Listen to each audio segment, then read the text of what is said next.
través de las plataformas digitales. El día de hoy, 25 de marzo, Día Naranja, la Procuraduría General de Justicia del Estado de Hidalgo realiza la presentación digital de la Guía contra la Violencia de Género en Ministerios Públicos. Les invitamos a conocer esta herramienta más para la lucha en contra de la violencia de las mujeres. Además, es importante que sepan que ante las medidas de distanciamiento social implementadas para frenar la propagación del COVID-19, la violencia de género puede incrementarse. Por eso, si permaneces en tu domicilio y es ejercida alguna forma de violencia en tu contra, comunícate con nosotros. En la Procuraduría General de Justicia del Estado de Hidalgo vamos a mantener abiertos los canales de comunicación para que cualquier persona que esté en una situación de violencia pueda denunciarlo. La denuncia es una forma efectiva para prevenir. Estamos aquí integrantes de Impunidad Cero y de Tojil. Yo soy Irene Tello, directora ejecutiva de Impunidad Cero, y me acompañan en esta presentación remota que tendremos que hacer de esta manera por la crisis que estamos viviendo del coronavirus, Estefanía Medina de la Fundación Tojil y Bianca Bolaños de Impunidad Cero. Ahorita cada una de ellas se van a presentar, pero sí queríamos explicarles un poquito pues de qué va a ir esta presentación que vamos a hacer. Esta presentación es para explicar un poco este material que realizamos las dos organizaciones, que se llama Guía contra la Violencia de Género en Ministerios Públicos. El nombre, la verdad es que este material es bastante autoexplicativo. Sin embargo, cuando empezamos a hablar del nombre que le queríamos poner a la guía, la gente se preguntaba, pero bueno, ¿es una guía como contra la violencia de género o una guía contra la violencia de género que sufren las mujeres por las autoridades? Y pues la verdad es que sí creíamos que un poco eran las dos, ¿no? Que es al siguiente punto al que voy. ¿Por qué quisimos hacer esta guía contra la violencia de género en ministerios públicos? Y sí creo que la quisimos hacer, uno, porque sí creemos que hay una crisis de violencia de género por la que atraviesa nuestro país extremadamente crítica, que tenemos que diferenciar de la situación de violencia generalizada que vivimos en el país. Para explicar un poquito, les pongo esta diapositiva. Sí creemos que es muy importante diferenciar la violencia que sufren las mujeres por ser mujeres a la violencia a la que todos estamos expuestos en el país por el nivel de inseguridad que vivimos, ¿no? Una de las cosas que siempre mencionamos es que, por ejemplo, 6 de cada 10 mexicanas reportan haber sido víctimas de algún tipo de episodio de violencia a lo largo de su vida. Ya cuando uno analiza los tipos de violencia por el ámbito en el que ocurren, 43% de las mujeres reportan haber sido víctimas de violencia en la pareja. Y luego ya cuando revisamos por qué las mujeres no están denunciando, porque obviamente incluso aunque hay cifra negra generalizada o una gran cantidad de delitos que no se denuncian para todos, sí creemos que el caso de los delitos que no se denuncian cuando es de violencia de género tiene unos matices muy preocupantes y muy particulares que hay que prestarle atención. La primera causa por la que las mujeres reportan no denunciar es porque, uno, pensaron que se trataba de algo sin importancia, lo cual nos habla de una violencia que muchas veces está normalizada o ni siquiera se identifica como violencia a mujeres que son víctimas de violencia y que no se reconocen como tal. Dos, por miedo a las consecuencias, lo cual nos habla de este entorno en el que la violencia de género se da, porque muchas veces es violencia ejercida por personas con las que tenemos algún tipo de vínculo afectivo o económico. Y otra de las cosas que es uno de los objetivos de esta guía es porque a veces las mujeres no saben cómo denunciar ni cómo hacerlo. Entonces sí creíamos que era muy importante hablar respecto a cuáles son los derechos de las mujeres al momento de denunciar, cómo hacerlo, cómo evitar las malas prácticas al momento de denunciar, y por eso quisimos hacer esta guía. Y pues obviamente pues para hablar del último tema que es lo último, como lo más culminante, ¿no? El feminicidio, que vivimos en un país en el que 10 mujeres son asesinadas cada día y una cifra que va subiendo día a día, nos parece una razón más que suficiente para hacer este tipo de materiales. Bueno, pues muchas gracias, bienvenidos a todos. Yo soy Estefanía Medina, cofundadora de la organización Tojil, y pues como lo comentaba Irene hace un momento, seguimos en el mes de marzo, apenas acabamos de pasar el 8 de marzo, que es el Día Internacional de la Mujer, en donde por un acto por lo menos histórico en nuestro país, pues vemos cómo miles y miles de mujeres cada vez salimos a marchar a las calles, a exigir a nuestros derechos, a exigir que se acabe con esta violencia de género, con esta violencia feminicida, y pese a que vemos que hay mucha articulación entre los gobiernos, distintos sectores empresariales, lo que seguimos teniendo es un doble discurso. Es decir, por una parte se dice que sí, que hay que atender esta problemática, que hay que generar mecanismos, pero después cuando nos trasladamos a los hechos reales y contundentes que sufren cada una de ustedes todos los días, no tenemos respuestas sólidas, claras, que nos ayuden a cambiar estos niveles de violencia generalizada.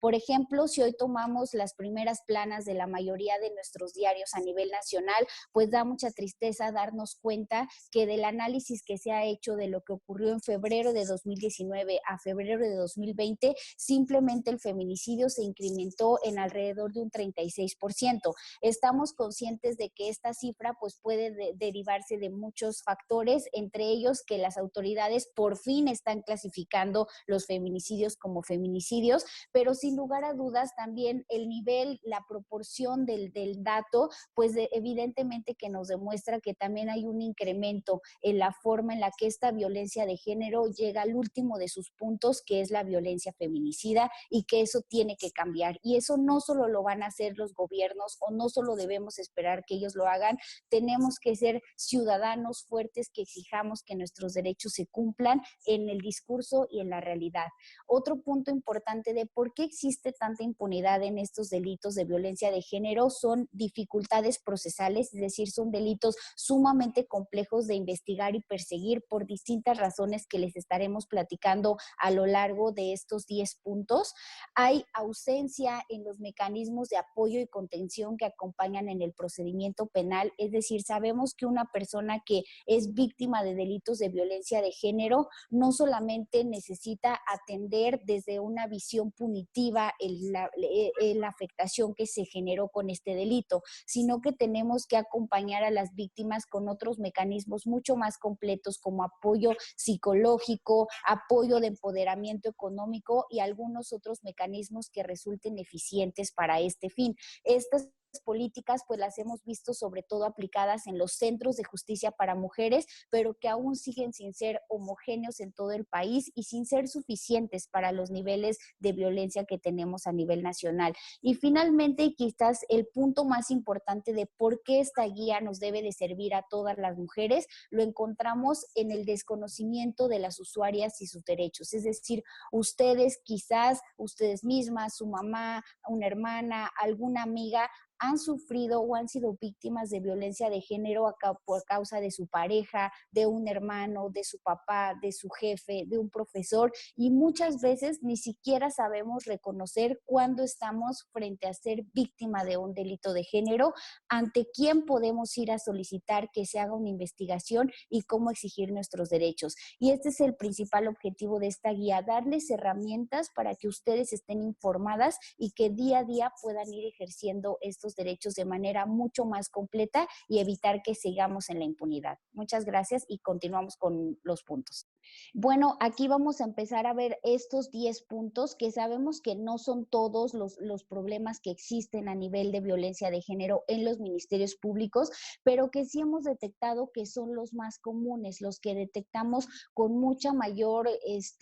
secuencia, es decir, que recurrentemente ocurren a las usuarias y que para nosotros es muy importante que ustedes conozcan cuáles son estas problemáticas, cuáles son los derechos que pueden exigir y cómo hacerlos valer ante las distintas autoridades. Y empezando con el primero, que tiene que ver con la discriminación al momento de presentar una denuncia, este es una de las principales problemáticas que detectamos desde un inicio. Es decir, hay muchos escépticos que aún siguen sosteniendo que en general el sistema de justicia prácticamente es pues revictimizante con todas las personas que llegan a un ministerio público, o que genera este mismo caso de afectaciones para todas las personas. Es decir, que el sistema simple y sencillamente es ineficiente con independencia de que seas hombre o mujer. Nosotros descubrimos que esto en realidad no es así, es decir, que pese a que nuestro sistema de justicia tiene muchas deficiencias a manera general,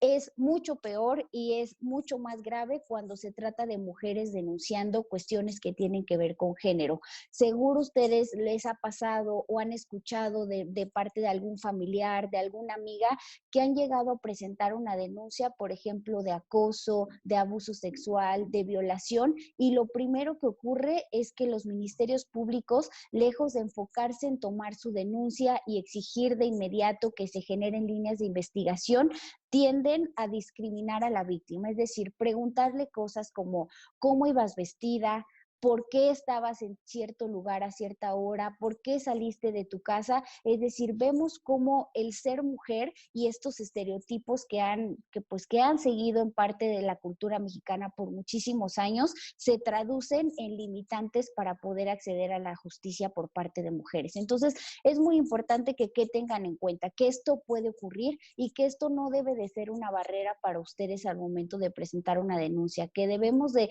con toda fortaleza exigir nuestros derechos, evitar responder a cualquier clase de cuestionamientos que tiendan a limitar o mermar nuestros derechos como mujeres y simplemente exigir que se dé investigación de los hechos que se están denunciando con independencia de cualquier circunstancia particular del caso. Les sonará también por ahora este movimiento tan fuerte que ha habido incluso de delitos de este tipo cometidos en universidades, en escuelas, donde pues básicamente la situación de poder en la que se ubican los profesores o directivos impedía que las mujeres abrieran la voz y alzaran la voz y presentaran denuncias sobre esos casos, pues por el temor de tener alguna afectación de otro tipo. Tenemos que romper esta brecha y tenemos que dar el paso a no solo quedarnos en una denuncia ciudadana o pública, sino que tenemos que avanzar a que las autoridades realmente hagan su trabajo e investiguen los hechos. Y continúo con el segundo punto que está completamente vinculado a una vez que yo presento una denuncia, ¿qué puede hacer por mí la autoridad? Es decir, yo llego con mucho miedo a presentar una denuncia porque quizás mi pareja, un profesor, mi jefe me está cometiendo actos que incurren en delitos de violencia de género y lo primero que yo me pregunto, ¿para qué voy a ir a presentar una denuncia si lo primero que va a pasar es que quizás regrese a mi casa y esta persona me agreda con mucha mayor fuerza que lo había hecho? Quizás no va a pasar nada, quizás tengo temor simple y sencillamente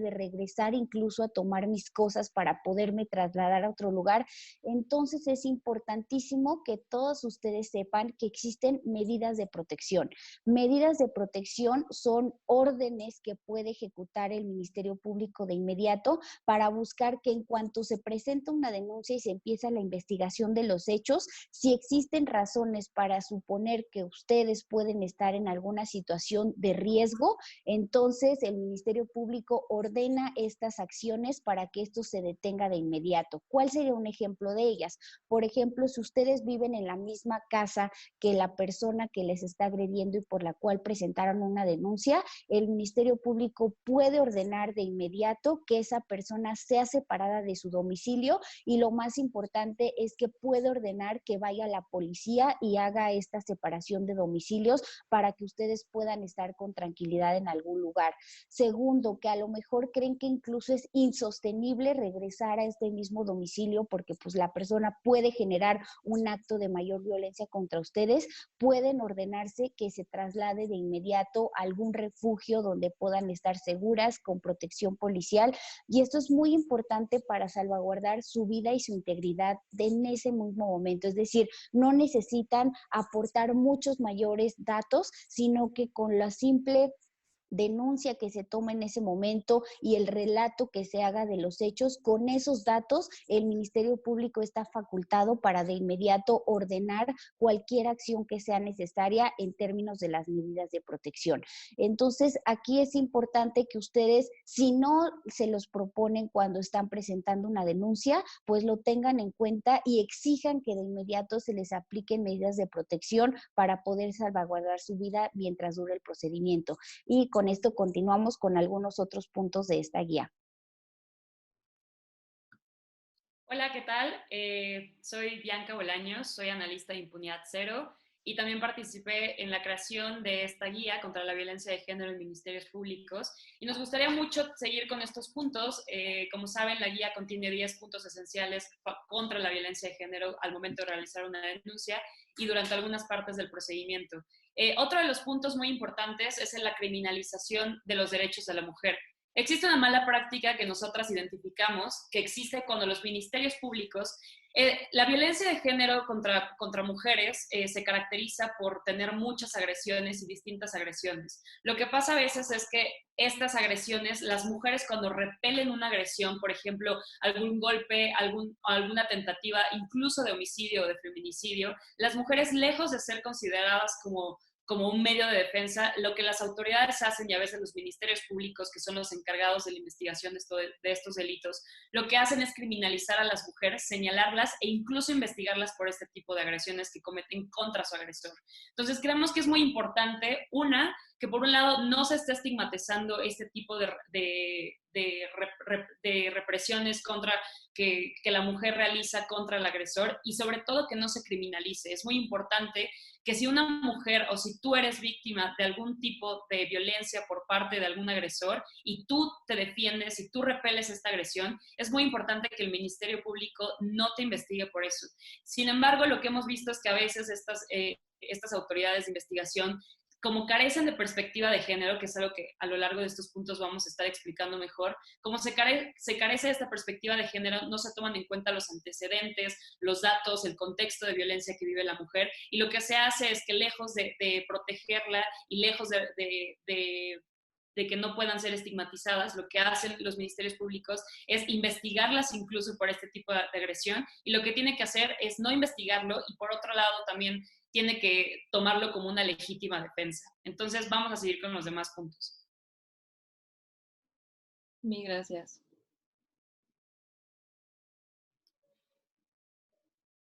Perdón, ¿ahí me escuchan? Sí.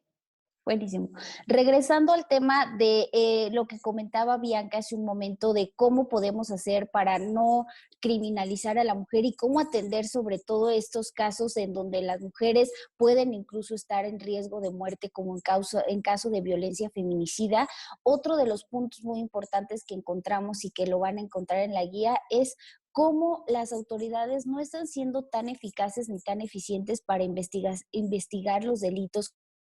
conocidos como feminicidios. Seguro ustedes en estas últimas fechas pues han escuchado en los medios de comunicación a distintas autoridades señalar que el feminicidio incluso debería de quitarse de los códigos penales y irnos únicamente a investigar cualquier delito, se trate de mujer o se trate de un hombre, como si fuera el mismo caso, es decir, que da igual o que no tendría razón de ser el hecho de que una mujer sea la que fue víctima de este homicidio, que fue privada de la vida, o con independencia de que sea hombre o mujer. En este caso, lo muy importante que deben de tener en cuenta es que no son el mismo delito. Es decir, ¿cuál es la importancia del feminicidio? Que se está matando a una mujer, entre otras cosas, por odio, por el hecho de ser mujer, y que eso es lo que lo convierte en un delito mucho más grave, y que de acuerdo a los parámetros que han sido establecidos tanto por nuestros tribunales, por la Corte Interamericana de Derechos Humanos, las autoridades tienen la obligación de investigar este delito con perspectiva de género y de manera mucho más amplia, tratando de esclarecer estas razones que pueden darse de cómo se generó este elemento de decir alguien fue asesinado por odio, y por eso también implica que las sanciones, es decir, la pena es mucho más alta que en los delitos de homicidio. Entonces, el primer punto es tener muy claro que no es lo mismo un homicidio que un feminicidio, que no importa que el número de personas sea mayor o menor, es decir, se ha sostenido que como hay mayores hombres que son asesinados, entonces el fenómeno es mucho más grave. No, lo comentábamos al principio de esta charla. Hoy amanecimos con 36% mayor de feminicidios respecto del año anterior. Tenemos que detener esta forma de violencia, que es una violencia por odio en contra de las mujeres y tenemos que atenderlo con todos los mecanismos que tenemos hasta nuestro alcance. Y algo muy importante también en cuanto a la investigación de feminicidios, es decir, desafortunadamente hay casos en donde pues el delito se cometió de manera completa y pues esa mujer fue asesinada y tenemos que buscar que se investigue y se haga justicia. Pero hay otros casos que seguro también ustedes han visto por ahí en su estado o en algunos otros estados en donde se cometen actos gravísimos de violencia, como llenar a una mujer de gasolina y prenderle fuego, como darle un sinnúmero de puñaladas o incluso los actos que hemos visto de ataques gravísimos con ácido que tenían como finalidad principal quitarle la vida a esas mujeres. Pero afortunadamente el agresor no lo logra. Sin embargo, queda esta persona con vida y la afectación que se genera fue prácticamente tendente a quitarle la vida. Entonces, las autoridades tienen que investigar esos casos como una tentativa de feminicidio, es decir, como algo que buscaba quitarle la vida a una persona y no lo logra por razones distintas a lo que él accionó. Y esto tiene impactos muy importantes en la forma en la que tenemos que investigar estos delitos. Es decir, no podemos quedarnos con que simplemente son lesiones graves porque estos son actos que tienden a asesinar a las mujeres y continuamos con el quinto punto de esta guía. Uno de los casos que son más recurrentes en el tema de violencia de género es que la mujer sea víctima de distintos tipos de violencia por parte de un solo agresor. En México tenemos una problemática muy fuerte en el que la gran mayoría de la violencia que se ejerce contra las mujeres en el país se ejerce por parte de parejas o familiares. Entonces, lo que sucede es que existe una misma persona que esté realizando distintos actos de violencia. Y lo que se ha detectado de mala práctica de los ministerios públicos es que cuando ya se tiene identificado quién es el imputado, que en muchos de los casos podría ser la pareja o algún tipo de familiar, lo que hace el Ministerio Público es hacer hechos aislados. Es decir, lo que hace es abrir una carpeta de investigación por cada una de las violencias que sufre la mujer, lejos de hacerlo en un solo expediente. Entonces, lo que hace es que si, por ejemplo, una mujer un día sufre algún tipo de lesiones y otro día sufre algún tipo de abuso sexual, lo que hace el Ministerio Público es hacer dos expedientes, es decir, abrir dos carpetas de investigación diferentes, cuando esto no se tiene que hacer. El Ministerio Público, que es la autoridad encargada de la investigación de este tipo de violencias, lo que tiene que hacer es hacerlo en un solo expediente. Si, por ejemplo, ya se tiene identificado, sobre todo, quién es la víctima y quién es el imputado y cuáles son los distintos tipos de violencia que ejerce esta persona en contra de la mujer, lo que tiene que hacer el Ministerio Público es concentrar todas estas investigaciones y hacerlas en un solo expediente para que se pueda judicializar y para que se pueda llevar a los órganos jurisdiccionales correspondientes. Lo que pasa es que no lo están haciendo precisamente por la falta de perspectiva de género y lo que se tiene que hacer es justo exigir que estas no se estén investigando de manera aislada, porque lo único que se hace con esto es obstruir la investigación, hacer los plazos mucho más ineficientes, los medios de prueba se hacen mucho más complicados y lo que tiene que hacer esto y lo que se termina haciendo es que la víctima termina siendo revictimizada. Entonces el Ministerio Público tiene esta obligación, respetando siempre los derechos de la víctima y del imputado, de hacer todas estas investigaciones en un solo expediente o en una sola carpeta de investigación. Pues ahora pasamos a la parte de inspecciones y dictámenes. Yo voy a tener que presentarme tardíamente. Soy Irene Tello de Impunidad Cero. Yo creo que este punto es vital y es una de las claves que nos diferencian el tipo de violencia que experimentan las mujeres de otro tipo de violencia. Se tiene o está comprobado que las mujeres es mucho más probable que seamos víctimas de violencia de tipo sexual que los hombres. Y sí creo que para la violencia de tipo sexual las inspecciones y dictámenes que se tiene que hacer por parte del Ministerio Público son indispensables para armar estos casos, sobre todo en los casos que tienen que ver con violencia sexual, aunque no necesariamente, ¿no? Sin embargo, estas inspecciones y estos dictámenes se tienen que realizar, uno, primero con la autorización de la víctima, dos, respetando sus derechos humanos y en la menor tiempo posible. Creo que una de las cosas que nos hemos dado cuenta en el trabajo que hacemos tanto en Impunidad Cero como en Tojil es que muchas veces estas inspecciones y estos dictámenes tardan en hacerse, lo cual son horas muy valiosas para que se tenga información vital para poder armar estas carpetas. También una de las cosas que creemos que tenemos que tomar en cuenta es que las personas que realicen estos dictámenes lo hagan respetando los derechos de las víctimas, que no incurran en comportamientos que pueden revictimizar a las mujeres al momento que se les tiene que realizar estas inspecciones y dictámenes, que los lugares donde se hacen los mismos sean lugares, pues ahora sí que lugares higiénicos, donde no se sientan las víctimas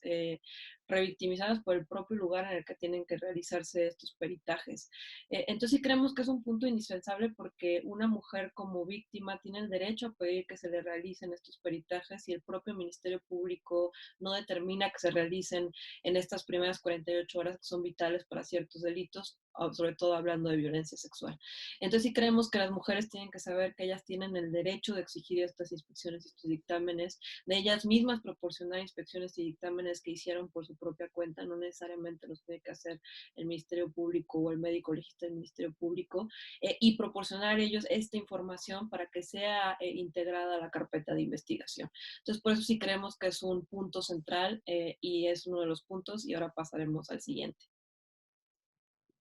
Ya entrando en el tema de qué ocurre después de la investigación, es decir, una vez que nos hemos llegado de entrevistas, los dictámenes que se comentaban hace un momento, quizás la acumulación de los expedientes, ¿qué es lo que debería de pasar con estas investigaciones? Pues lo adecuado sería que justamente no se queden únicamente guardados en un cajón en donde no ocurra nada al final del día, sino que sí lleguen ante un juez y que sí se resuelvan de manera efectiva a fin de con esto ir reduciendo las gravísimas tasas de impunidad que tenemos. Sin embargo, recordarán que les comentaba al inicio de esta plática que es muy grave o es muy extraño cómo estos delitos tienen una alta complejidad procesal. ¿Y esto por qué ocurre? Muchas veces, y quizás alguien, ustedes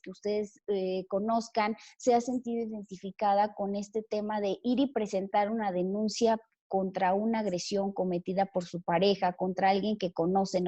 contra alguien que las conoce y que conocen y que le tienen afecto, y que después, una vez que presentaron la denuncia, a lo mejor se dictaron algunas medidas de protección, en una nueva reflexión consideran que ya no quieren seguir avanzando con el procedimiento judicial y esto impide o incluso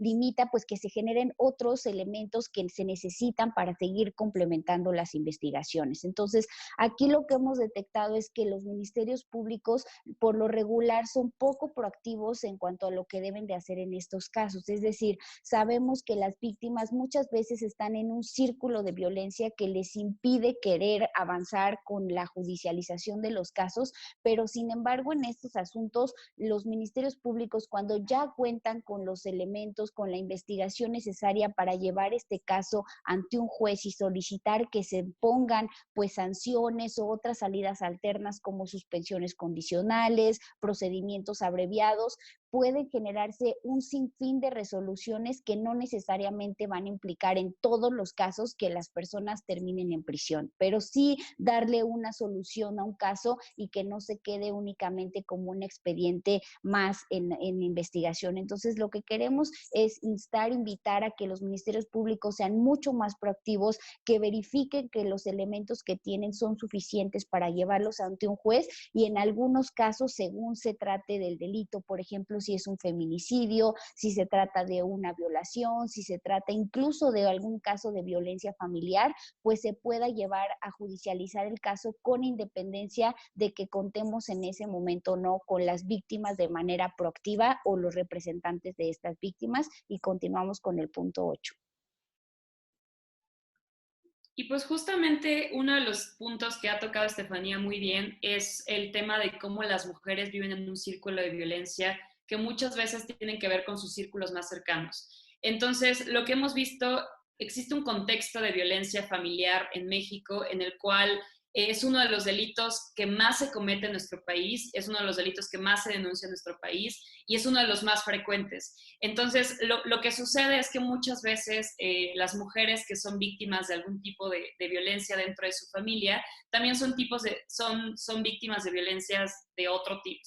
son víctimas de otro tipo de violencias. Y lo que pasa es que al momento en que denuncian algún tipo de agresión, por ejemplo, algún abuso sexual o algún tipo de violación, lo que sucede es que los ministerios públicos, en este momento del momento de realizar la denuncia y el momento de abrir una carpeta de investigación, lo que hacen es tipificarlo como violencia familiar. y lo que pasa es que no se van realmente a las características de los hechos, de cómo sucedieron y de las características propias del delito. Entonces, lejos de investigarlo como una violencia, como un tipo de violencia o abuso sexual,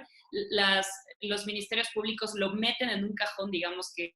lo generalizan como si todo esto fuera violencia familiar, simplemente porque existe algún tipo de parentesco o vínculo sentimental con el agresor. Y creemos, bueno, esto es una de las malas prácticas que hacen los ministerios públicos al momento de abrir la carpeta de investigación. Y lo que creemos es que esto no se tiene que hacer. La tipificación de los delitos, si es abuso sexual, tiene que ser investigado tal cual y tiene que ser tipificado y se tiene que abrir una carpeta de investigación por abuso sexual y no como violencia familiar. Porque esto lo que provoca es que la investigación esté sesgada y que no se estén haciendo las diligencias ni los actos de investigación correspondientes por parte de las autoridades que investigan en los delitos. Y lo que sucede es que no se llega a ningún acuerdo y lo que muchas veces también sucede es que si las mujeres dejan de, como lo había comentado Estefanía en el punto anterior, si las mujeres dejan de hacer actos en los cuales puedan ir siguiendo su caso, lo que sucede es que lo van a aventar a un archivo temporal y lo van a aventar a una caja en el cual ya no se va a seguir con el procedimiento. Entonces creemos que es muy necesario que los ministerios públicos comiencen a irse más allá de solamente tipificarlo como violencia familiar, solamente por el vínculo que tiene la víctima con el imputado, y que se empiece a investigar realmente, ir al fondo del asunto de cuáles son los tipos de violencias que está sufriendo la mujer y que se tengan que tipificar tal cual. Pues bueno, ya para ir concluyendo casi, creo que un punto también importantísimo tiene que ver con la perspectiva de género. La perspectiva de género es un tema central en nuestra guía contra la violencia de género en ministerios públicos, y tanto Estefanía como Adriana, que hoy desgraciadamente no nos pudo acompañar, tienen una imagen que a mí me gusta mucho, que se refiere como a ponerse unos lentes con los que una persona, ahora sí que empieza a ver el mundo con esta perspectiva de género, ¿no? Pues obviamente nosotras como mujeres muchas veces asumimos que la violencia que vivimos, que las condiciones desiguales en las que estamos o trabajamos muchas veces son compartidas y conocidas por muchas otras personas y desgraciadamente no. Yo creo que sí, la perspectiva de género tiene que ver con que cualquier funcionario público, desde los policías, los ministerios públicos, los peritos, así como los propios jueces, se pongan estos lentes para considerar pues la serie de inequidades que desgraciadamente todavía existen en torno a la violencia de género en general en el país, para que todo su trabajo lo hagan con esta perspectiva. El punto 9 tiene que ver con emitir una sentencia con perspectiva de género.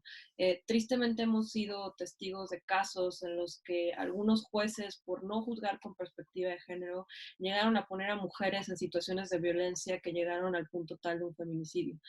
Pienso en el caso de Abril Pérez, esta mujer que fue asesinada en la Ciudad de México. Un juez agarra su caso y en vez de determinar que estaba a punto de ser víctima de violencia de feminicidio, decide reclasificar este tipo de agresión,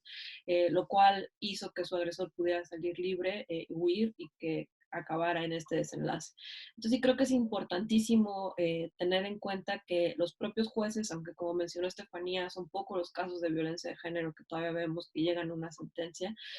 pero que sí tienen que juzgar con perspectiva de género. Y una de las cosas importantes también para mencionar, creo que esta perspectiva de género tiene que ser muy importante para una mujer que esté involucrada en un procedimiento penal, ya sea como víctima o como acusada. Creemos que de los dos lados se da este tipo de discriminación hacia las mujeres y que por eso es tan importante tenerlo en consideración, ¿no? En el siguiente punto abordaremos más respecto a la perspectiva de género para las mujeres que enfrentan un proceso penal como acusadas o como imputadas, porque creemos que también es indispensable.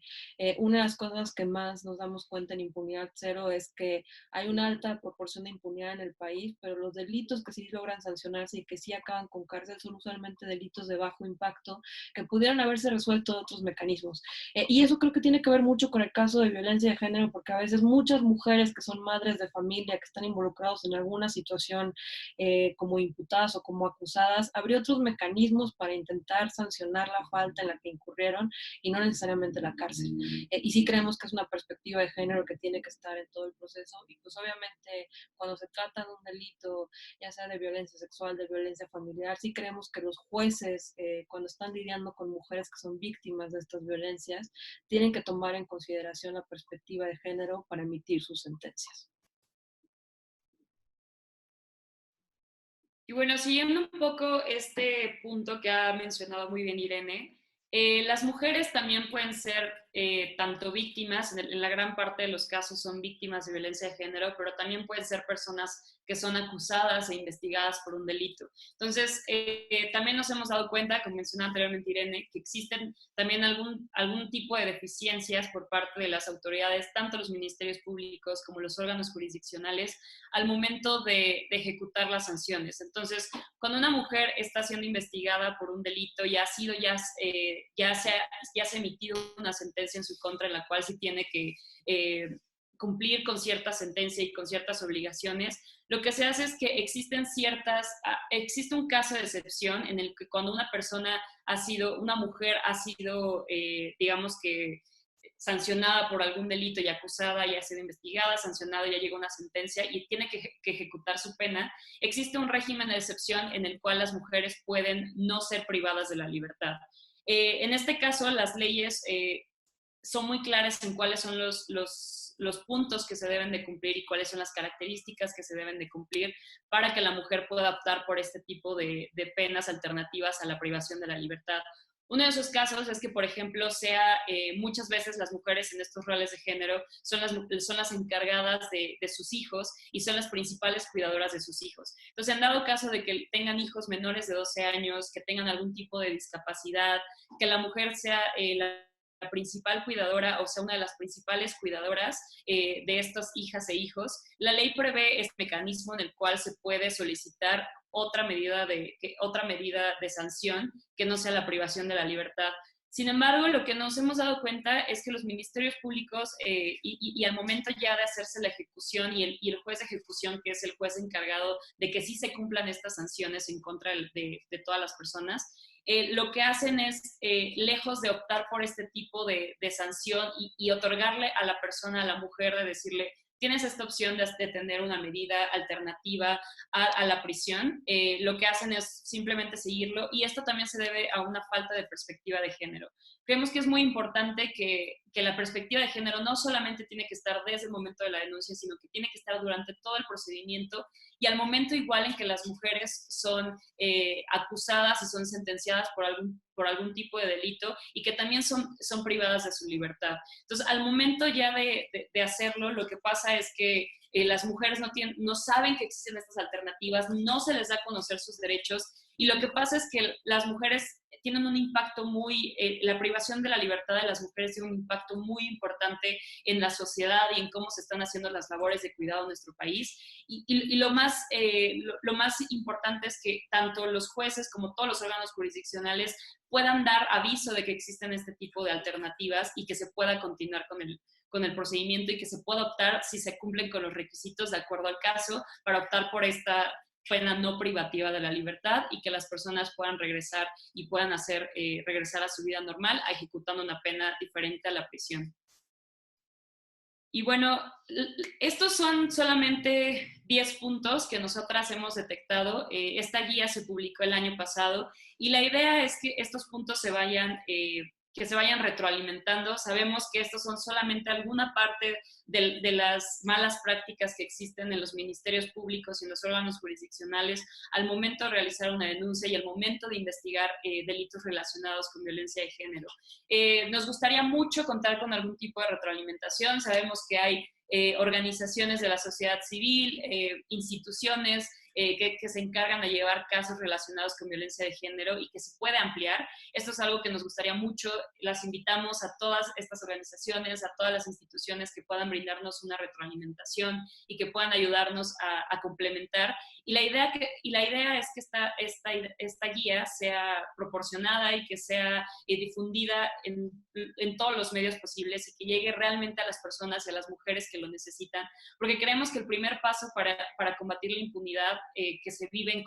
en los casos de violencia de género es que las mujeres sepan cuáles son sus derechos y que sepan identificar cuáles son las malas prácticas que realizan los ministerios públicos durante toda la investigación de sus casos. Y lo que queremos también es que las mujeres no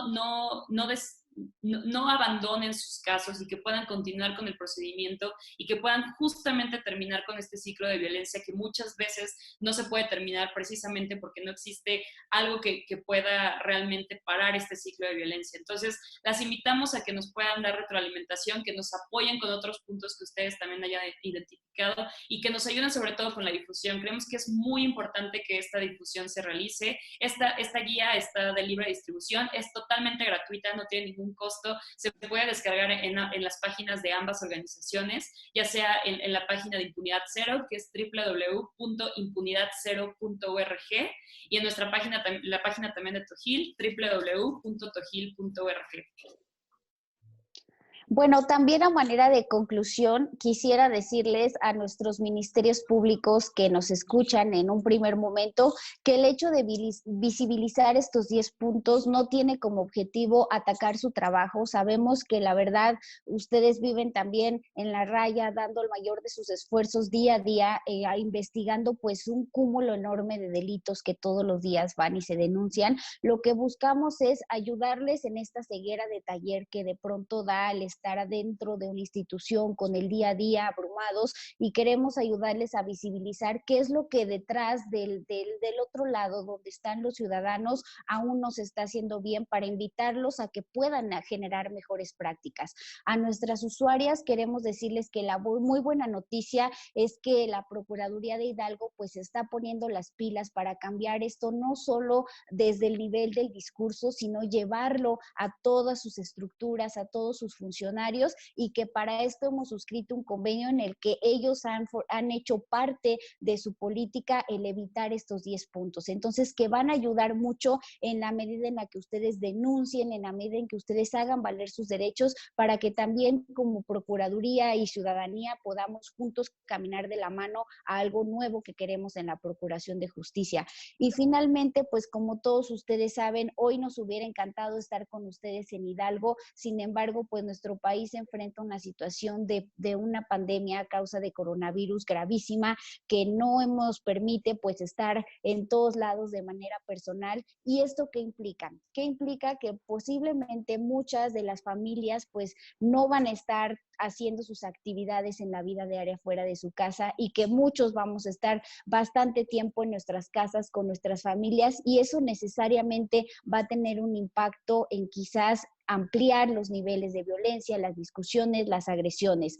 No tenemos que dejar que esto vaya a generar una pandemia ahora de violencia contra mujeres. Para esto ponemos a su disposición el 01800 Procuratel, que es 01800 912 13 14 15, para que puedan comunicarse de manera inmediata. En Pachuca tienen también el Centro de Justicia para Mujeres, donde 24/7 les estarán recibiendo denuncias, o el 089 para que puedan de manera inmediata hacerles saber a la autoridad cualquier caso de violencia que pueda poner en ese momento, o que les dé temor, o que pueda poner en una circunstancia de riesgo su vida o su integridad personal. Tienen que hacer valer sus derechos y tenemos que evitar que estas agresiones pues se conviertan en una nueva pandemia de violencia. Muchas gracias. Y pues agradecerles a todos por haber escuchado esta presentación de nuestra guía contra la violencia de género en ministerios públicos. Como les decía Bianca, aquí están las páginas donde las pueden descargar, y que nos sigan en redes, tanto Impunidad Cero como Tojil, para que sepan de otros materiales que creamos para ayudar a la ciudadanía a denunciar la violencia de la que todos somos víctimas y que no quede impune. Muchísimas gracias. Muchas gracias.